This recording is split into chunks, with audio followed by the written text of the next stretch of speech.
Hello बच्चों, देखिए हम लोग क्वेश्चन नंबर 160 देखते हैं। ठीक है, बहुत ही आसान क्वेश्चन है। कहता है which represent the intermediate form in the reaction of the toluene and chlorine. ठीक है, टोलुइन और क्लोरीन के बीच में रिएक्शन होने वाला है। ठीक है, इस तरह से at elevated temperature in sunlight. देखिए, सनलाइट के प्रेजेंस में जब रिएक्शन होता है तो आपको पता है कि ये भी फ्री रेडिकल में बदलेगा और ये भी फ्री रेडिकल में बदलने वाला है। ठीक है, तो इधर से तो आपको जो है Cl का फ्री रेडिकल मिलेगा और इधर जो है आपको, देखिए जब फ्री रेडिकल आप बनाओगे तो आपको क्या करना पड़ेगा, हाइड्रोजन रिमूव करना और फ्री रेडिकल बनाना है। तो फ्री रेडिकल भी एक प्रकार से क्या होता है, इंटरमीडिएट होता है। एक प्रकार से नहीं, इंटरमीडिएट ही होता है। ठीक है, और इंटरमीडिएट जितना स्टेबल होता है उतना ही प्रोडक्ट भी स्टेबल होता है। और हमसे जो है इंटरमीडिएट के बारे में ही बात किया गया है। ठीक है बच्चों, तो इसका जो स्टेबल इंटरमीडिएट होगा वो होगा कुछ इस तरह से CH2 और यहाँ पर डॉट बना लीजिए। समझ गए बात को। यहाँ पर कार्बोकेटाइन होगा नहीं। क्यों नहीं होगा? जब सनलाइट के प्रेजेंस में हो रहा है तो फ्री रेडिकल रिएक्शन होगा, तो ये गलत, ये भी गलत है। ठीक है, अब देखिए बी और सी में बात करेंगे तो बी में देखिए यहाँ पर बेंजीन रिंग पर ही फ्री रेडिकल बना दिया है और क्लोरीन वगैरह भी जोड़ दिया है। तो भाई क्लोरीन कैसे जोड़ दिया और फ्री रेडिकल बन गया? ठीक है, ये गलत है। और यहाँ पर जो है देखिए, ठीक है, ये जो रेडिकल्स है इसको रेजोनेंस से स्टेबिलिटी मिल रही है, तो इसका सही आंसर सी है। अब देखिए क्वेश्चन नंबर 161 में बात करेंगे। ठीक है, हालांकि 161 जो है पहले भी ये क्वेश्चन आया था इसी चैप्टर में, फिर भी हम लोग डिस्कस करते हैं। देखिए यहाँ पर दिया हुआ है मेटा नाइट्रो ब्रोमो बेंजीन। ठीक है, तो यहाँ पर ब्रोमीन है और यहाँ पर नाइट्रो है, इस तरह से इसको 1 मान लिया। फिर कहता है 246 ट्राई नाइट्रो ब्रोमो बेंजीन। तो यहाँ पर ब्रोमीन लगाइए पहले, और ये रहा 2, ये रहा 4, ठीक है, और ये रहा 6।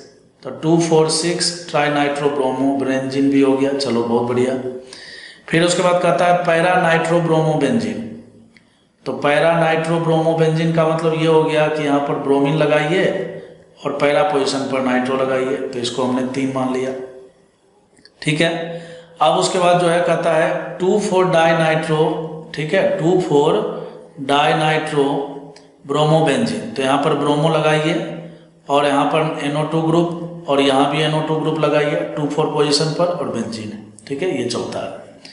इस तरह से 4 प्रोडक्ट दिए हुए हैं, 4 कंपाउंड है। और उसके बाद कहता है कि इसके ऊपर जो है ना OH माइनस का अटैक होने वाला है। OH माइनस मतलब एक न्यूक्लियोफाइल का अटैक होने वाला है। ठीक है, और हम जानते हैं कि न्यूक्लियोफाइल जो है एक इलेक्ट्रॉन रिच स्पेसीज होता है, और ये बेंजीन के साथ जो है न्यूक्लियोफिलिक सब्स्टिट्यूशन रिएक्शन करता है, लेकिन करेगा तभी जब बेंजीन रिंग में ज़्यादा से ज़्यादा पॉजिटिव चार्ज क्रिएटेड होगा। ठीक है, क्यों?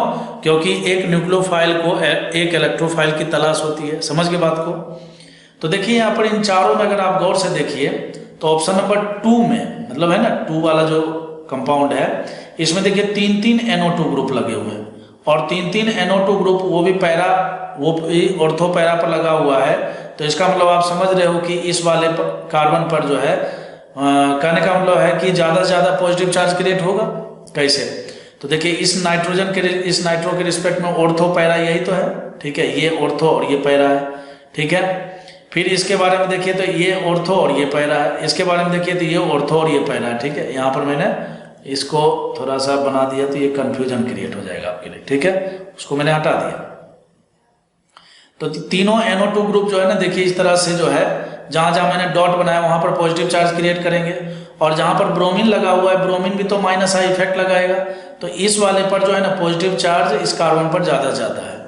तो कहने का मतलब यह है कि इन चारों में दूसरे वाले में NO2 ग्रुप की संख्या बहुत ज़्यादा है, तो इस रिंग में इलेक्ट्रॉन डेंसिटी सबसे ज़्यादा कम होगा। मतलब ये रिंग जो है सबसे बढ़िया इलेक्ट्रोफाइल बनने वाला है, और जितना अच्छा इलेक्ट्रोफाइल होगा, ठीक है, न्यूक्लियोफाइल आसानी से अटैक करेगा। तो इसका मतलब मैं बोल सकता हूँ कि 2 का रेट जो है सबसे ज़्यादा होने वाला है।